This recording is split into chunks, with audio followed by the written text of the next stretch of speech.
बच्चों, जैसा कि मैं आज बेसिक इलेक्ट्रिकल कंपोनेंट के बारे में बताने जा रहा हूँ, जो कंपोनेंट हर एक प्रैक्टिकल में आपको ज़रूरत पड़ेगी और उनकी अलग अलग रेटिंग की ज़रूरतें पड़ेगी। उसके बिना कोई भी प्रैक्टिकल आपका संभव नहीं है। उन सभी के सहयोग से ही हम लोग एक्सपेरिमेंट या प्रैक्टिकल कर सकते हैं। तो आते हैं उन इक्विपमेंट या इंस्ट्रूमेंट के बारे में जानने की कोशिश करते हैं। कौन कौन इंस्ट्रूमेंट हैं हमारे पास और कौन कौन इंस्ट्रूमेंट का यूज होता है कंपोनेंट का।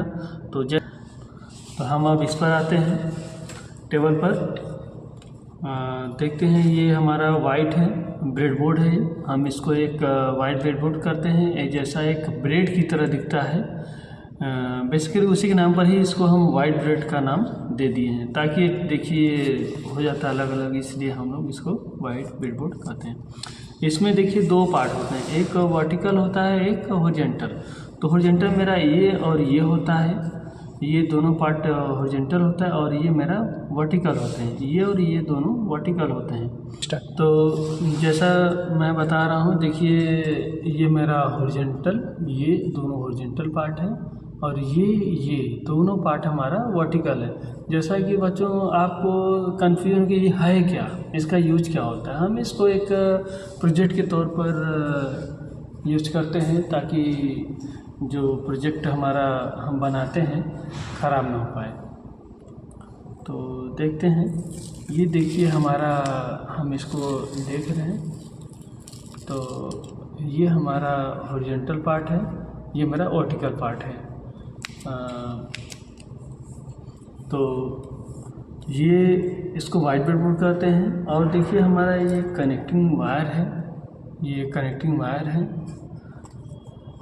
और देखिए ये सब हमारे रेजिस्टेंस हैं। ये देखिए रेजिस्टेंस है,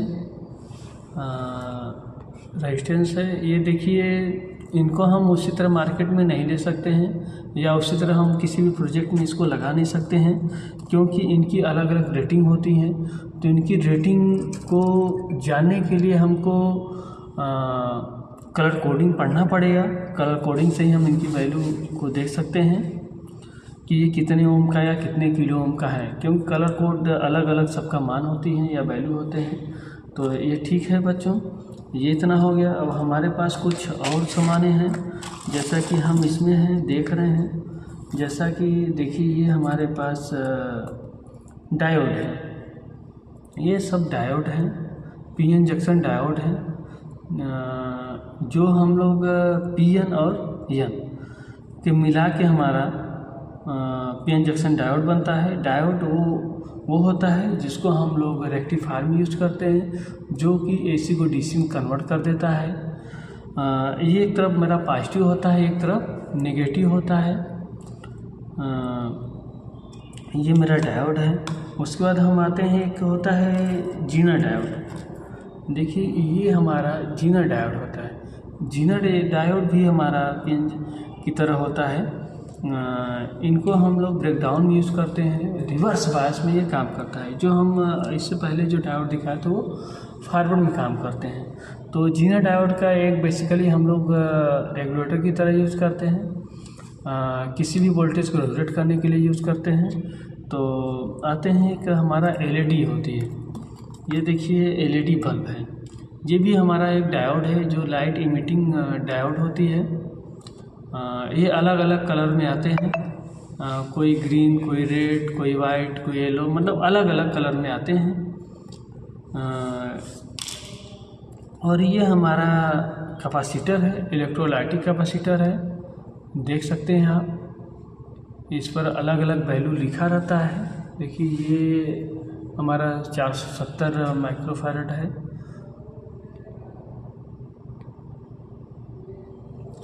तो दोस्तों, इस कैपेसिटर का यूज हम लोग जैसे यूज करते हैं किसी भी चीज़ में स्टार्टिंग करंट को बढ़ाने के लिए, है ना।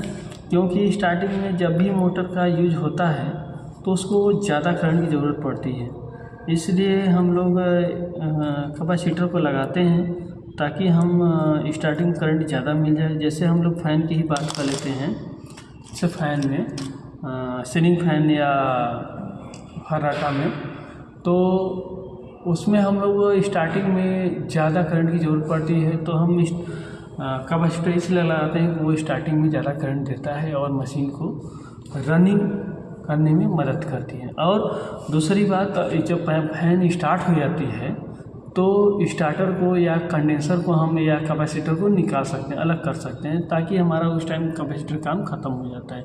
जब लाइट या इलेक्ट्रिसिटी चली जाती है तो फिर कंडेंसर या कैपेसिटर की ज़रूरत पड़ती है, तो उसकी ज़रूरत पड़ती है, उसको लगा देते हैं और हमारा फ़ैन चलने स्टार्ट हो जाता है। ठीक है, वो स्टोरेज डिवाइस है, कुछ समय के लिए स्टोर करती है। अगर हम उसको सही से अगर टच कर लेंगे तो 200 समथिंग कुछ ज़्यादा शॉर्ट लग सकती है। तो इसलिए हमको उसको डिस्चार्ज करने के लिए दोनों टर्मिनल आपस में टच कराना पड़ता है, तो वो डिस्चार्ज हो जाती है। क्योंकि ये दोनों टर्मिनल दिखाई दे रहा है तो इसमें हम टच कराते हैं तो ये डिस्चार्ज हो जाती है ना। तो आगे आते हैं कि हमारे पास सिरेमिक कैपेसिटर है। ये सिरेमिक कैपेसिटर है, इसका भी वही काम रहता है। अलग अलग कैपेसिटर होते हैं, कई टाइप के कैपेसिटर होते हैं। ये सिरेमिक कैपेसिटर है। अब आते हैं एक हमारे पास ट्रांजिस्टर, एनपीएन या पीएनपी ट्रांजिस्टर होता है, जो किसी भी सिग्नल को एम्पलीफाई कर देता है, या स्विच की तरह हम इसको यूज करते हैं। इसका हम लोग यूज स्विच की तरह या एम्पलीफाई करने के लिए यूज करते हैं। ये ट्रांजिस्टर होता है, इसमें हमारे एनपीएन या पीएनपी ट्रांजिस्टर होते हैं। 2 जंक्शन बनते हैं इसमें हम जैसे इमीटर, बेस और कलेक्टर होते हैं। और इमीटर हमेशा हमारा अर्थ को डिनोट करता है, कलेक्टर से हम सोर्स दे सकते हैं, और बेस हमारा होता ही है। और आगे हमारा है ये देखिए एक वेरिएबल रेजिस्टेंस होती है, इससे हम वेरी करा सकते हैं कितना कराना है हमको, है ना। ये वेरिएबल रेजिस्टेंस है। तो आगे देखते हैं, ये हमारा एक पीसीबी है। ये इसको हम प्रिंटेड सर्किट बोर्ड कहते हैं, ताकि हम इस पर अपना प्रोजेक्ट जो है हम उस पर लगा कर अपना चेक कर सकते हैं कि ये प्रोजेक्ट हमारा सही है कि नहीं सही है ना। आगे आते हैं, इसको हम इसमें रख देते हैं। उसके बाद हम लोग आगे देखते हैं क्या है क्या नहीं है। दोस्तों, ये सब दैनिक प्रैक्टिकल में काफ़ी ज़रूरत पड़ती है इसकी। अब आते हैं, देखिए हमारे पास ये मल्टीमीटर है। ये मल्टीमीटर है, ये देखिए इनके काफ़ी अलग अलग कुछ बने हुए हैं। DC volt, AC volt, DC ampere, और इधर देखिए रेजिस्टेंस। ये देखिए कंटिन्यूटी डायोड के लिए चेक करते हैं, एचएफई जो ट्रांजिस्टर के लिए मेजर करता है। और देखिए हमारे यहाँ 2 नॉब बने हैं, एक वोल्टेज मीटर रेजिस्टेंस कॉमन है, ये 10 एम्पियर डीसी। तो हम इससे मेजर करते हैं अलग अलग कंपोनेंट को, तो जिस पर जो रहता है हम उस पर मेजर कर लेते हैं अलग अलग कंपोनेंट को। ये वेरी करा के चेक करते हैं। ये फ्लैशिंग लाइट भी है ताकि अंधेरे में दिखाई दे।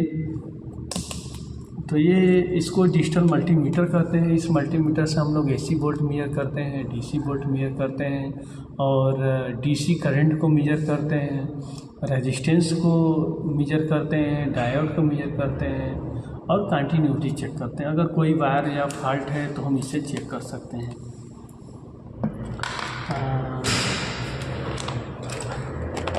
आगे हमारे पास देखिए कुछ ये सोल्डिंग वायर होती है। बच्चों, कुछ लोग तो ये पता नहीं होगा, ये सोल्डिंग वायर है, देखिए, है ना। ये सोल्डिंग वायर है, और ये सोल्डिंग पेस्ट होती है। ये हमारा टेस्टर है, जो हम इलेक्ट्रिसिटी को चेक करते हैं और खोलने के लिए भी काम करता है नट को। तो ये तो इतना है, और आगे कुछ सामान हम ला रहे हैं दोस्तों, दिखा रहे हैं आप लोगों को।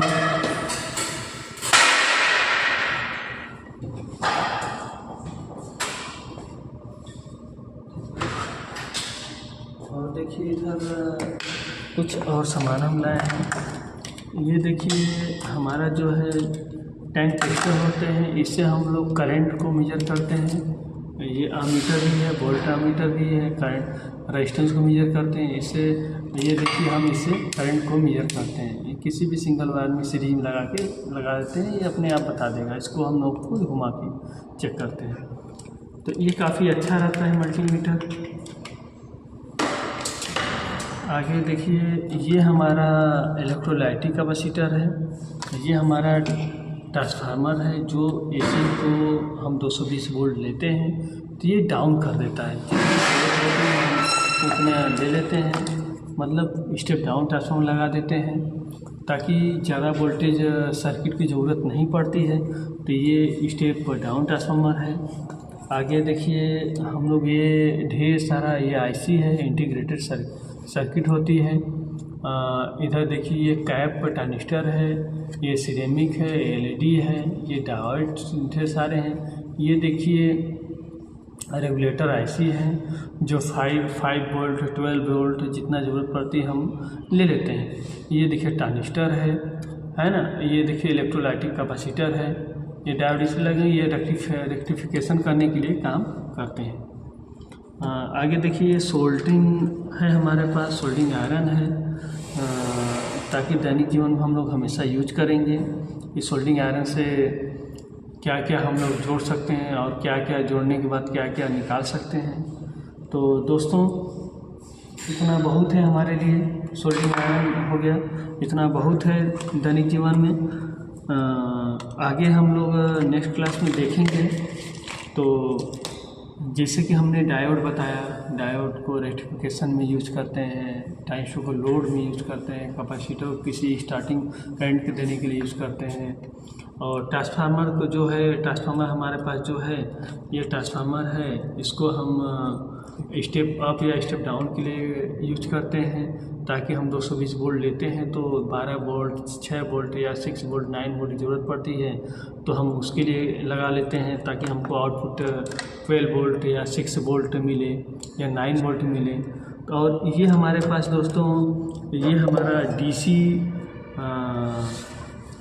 पावर सप्लाई है जो कि एसी को डीसी में कन्वर्ट करके हमको 5 वोल्ट 12 वोल्ट 24 वोल्ट देती है। ये हमारा डीसी। और ये आगे पीछे फ्यूज लगा है दोस्तों, ये फ्यूज होता है। ये अगर ये निकाल देंगे तो इसमें करंट नहीं, देखिए फ्यूज दिखाई दे रहा है ना, ये फ्यूज है। तो ये डीसी पावर सप्लाई होती है, डीसी पावर सप्लाई मतलब रेक्टिफायर ही होती है। आगे दोस्तों ठीक है दोस्तों, थैंक यू दोस्तों। अब नेक्स्ट क्लास में हम लोग कुछ और चर्चा करेंगे, जैसे CRO हो गया, फंक्शन जनरेटर हो गया, अलग अलग कंपोनेंट के बारे में हम लोग वहाँ पर चेक करेंगे और देखेंगे, बताएंगे हम। और कलर कोडिंग के बारे में भी मैं आप लोगों को पढ़ाऊँगा। ठीक, थैंक यू।